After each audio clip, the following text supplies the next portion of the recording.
They declared war on Earth in a chamber built for diplomacy, not destruction. The irony wasn't lost on anyone, except perhaps the ones who made the decision. The Galactic Council Hall floated in perfect symmetry, a ring of light suspended above a peaceful world. Delegates from 100 civilizations filled the chamber, their forms strange and varied, some made of crystal, others of shifting liquid or pure energy. At the center hovered a projection of Earth, blue, fragile, insignificant in their eyes. Accusations had echoed for cycles. Humanity was unstable. Humanity was aggressive. Humanity spread too fast and survived where it should have perished. A species born from a death world. High gravity, violent storms. Ruthless evolution was never meant to rise this far. They are a destabilizing force, one delegate declared. They weaponize survival itself. They can be eliminated, another responded coldly. The vote passed. War on Earth. A fleet was dispatched immediately, silent, overwhelming, precise. It entered the Sol system undetected, mapping human defenses within seconds. Satellites, orbital stations, scattered fleets, none posed a real threat. Minimal resistance expected, the commander reported. Back in the chamber, the council watched as the attack began. Human satellites went dark instantly. Orbital defenses collapsed before alarms could spread. The human fleet tried to regroup, but energy beams tore through their ships with ease. It was efficient, controlled, final. Termination proceeding, the commander said calmly. Then something changed. At first, it was subtle, a delay, a flicker in the data. The commander paused. Anomalous activity detected. What anomaly? Human signals. Increasing. That made no sense. Their communications were gone. But across Earth, signals surged. Millions of them. Not organized. Not centralized. Chaotic. They're using everything, the commander said. Civilian networks.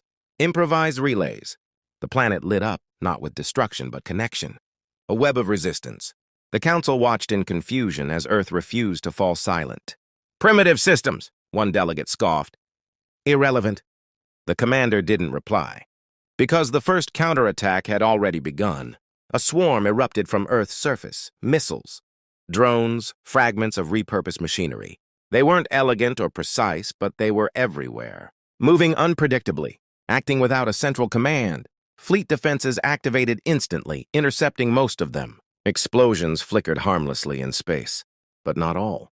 Some slipped through. Small detonations rippled across the fleet's edges, disrupting formation. Nothing critical, but enough to matter. Adjusting countermeasures, the commander said sharply. Then came the second wave. Not from Earth. From space itself, asteroids shifted. Debris fields changed direction. Even destroyed satellites reactivated, turning into kinetic weapons. They're weaponizing their environment, the commander said, disbelief creeping in. The council chamber grew quieter. They cannot sustain this, one voice insisted. But they were wrong. Human resistance didn't behave like a traditional military. There was no central system to destroy, no command hub to target. Every unit operated independently, yet somehow worked together. They're adapting, the commander said. Every second. Data streams flooded in, human responses evolving faster than predicted. Every attack analyzed, every weakness exploited almost instantly. That level of learning is impossible, a delegate whispered. But the evidence was undeniable. The humans weren't just fighting. They were learning how to win. Then the fleet advanced to the next phase. Surface bombardment. Beams of energy rained down on Earth. Cities vanished in flashes of light. Entire regions fell silent. For a moment, it seemed over. Then the ground itself fought back. Hidden installations, deep beneath the surface, activated. Weapons the fleet had never detected fired upward, striking vulnerable points with terrifying accuracy. How are they predicting us? The commander demanded. No one had an answer, because the truth was becoming clear. Humans weren't reacting anymore. They were anticipating. The battle shifted in a way the council had never witnessed before. Humanity turned chaos into strategy. They're running simulations, an analyst said. Millions of them. Every loss became data. Every destroyed ship fed into a growing pattern of understanding. Human systems recalculated in real time, adjusting tactics faster than the fleet could respond. They're sacrificing assets to learn, another voice added. and improving instantly. The council watched, silent now, as their certainty began to fracture. Casualties increasing, the commander reported. Fleet cohesion destabilizing.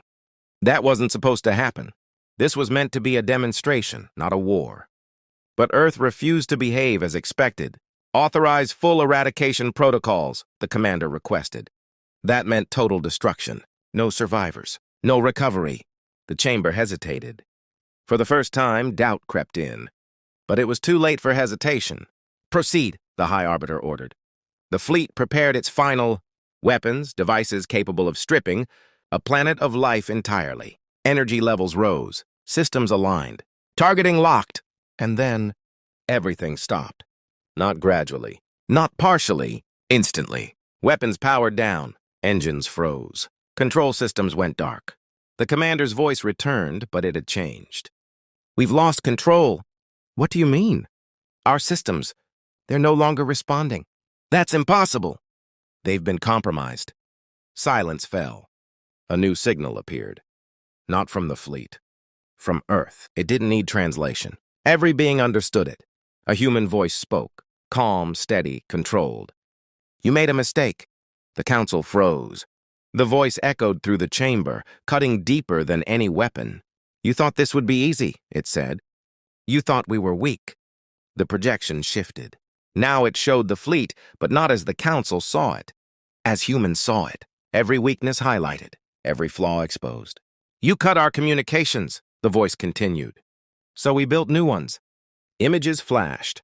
Civilian devices, improvised networks, millions of connections forming a web no single attack could destroy. You destroyed our defenses. The view changed again. Asteroids, debris, satellites turned into weapons. So we turned everything else into one. The council couldn't look away.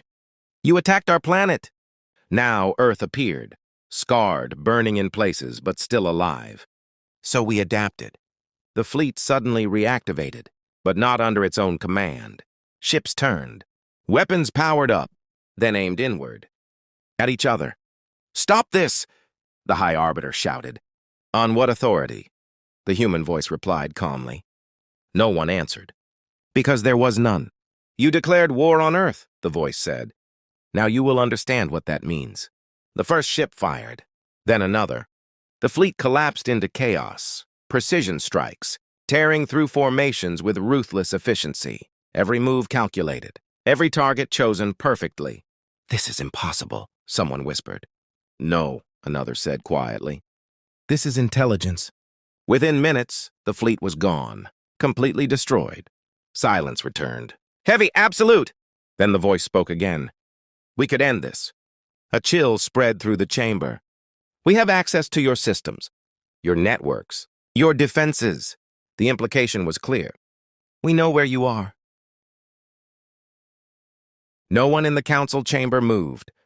For the first time in its existence, the Galactic Council felt something it had not known before, fear. But we won't, the human voice continued. The tension didn't break, but it shifted. Because this isn't who we are. The projection returned to Earth, damaged, burning in places, but alive. We don't start wars, the voice said, but we finish them. The words settled heavily across every delegate. You wanted to erase us, it continued. Instead, you reminded us why we survive. Images flickered, human cities rebuilding even under attack, systems reconnecting, defenses evolving faster than destruction could keep up. You thought we were divided, weak, predictable. A pause. You were wrong. No anger filled the voice, no hatred, only certainty. That mistake nearly cost you everything. The council understood now. Not just intellectually, but completely. They hadn't attacked a fragile species. They had attacked survivors. A race forged under constant pressure. A species that turned disadvantage into strength. Chaos into strategy, loss into evolution. And now you know, the voice said softly. The signal vanished. Silence remained. No one spoke. No one dared. Because the outcome was undeniable. The most powerful fleet in the galaxy had been destroyed, not by superior technology, but by something far more dangerous. Adaptation. The council sat frozen, staring at the empty projection. Their certainty was gone, replaced by a single terrifying realization. If humanity had chosen to strike back, truly strike back, nothing could have stopped them. But they hadn't. Not because they couldn't, because they chose not to. And that choice was far more frightening than war.